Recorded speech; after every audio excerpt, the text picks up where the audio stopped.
যারা আমি নিচে নামে মাওলারে পাওয়ার জন্য তারা দেশ বিদেশ থেকে দূর দূরান্ত থেকে পাগলের মতো ছুটে চলে গেছে আল্লাহর ওলির দরবারে, একজন আরেকজনকে মহব্বত করেছে।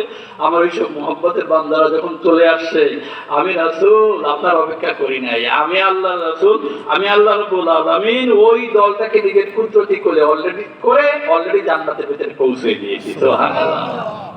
৭০,০০০-এর একটা দল আমি অলরেডি জান্নাতে, আপনি আসার আগে আমি আপনার উম্মতের ৭০,০০০-এর একটি দল আমি আল্লাহ পৌঁছে দিয়েছি। বলুন না সুবহানাল্লাহ। ওকার তুমি এক সাহাবী লাফ দিয়ে উঠে বলে, হুজুর আমার জন্য একটু দোয়া করেন, ওই ৭০,০০০ লোকের ভিতরে আল্লাহ যেন আমাকেও কবুল করে নেয়। আল্লাহ আমার ওকাজ তোমার দরবারে ওই কাতার শামিল হতে তুমি কবুল করে না। আসল দোয়া করলেন, ওকাজ আল্লাহ দরবারে দোয়া করে দিছি।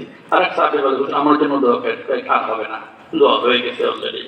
তাহলে বুঝে গেল আমার আল্লাহ রাব্বুল আলামিন তার জন্য মানুষ যাকে মহব্বত করে, যখন দুনিয়াটা উজাড় করে দেয় সে আল্লাহর ওলির মহব্বতে, তখন এই ওলিকে দাঁড়ায় রাখা আল্লাহ রাব্বুল আলামিন পছন্দ করেন না। নিজেই নিজের কুদরতি করে আল্লাহ ওলিদেরকে, এই মহব্বতের বান্দাদেরকে নিজেই জান্নাতে পৌঁছে দেন। যেটা বলুন সুবহানাল্লাহ।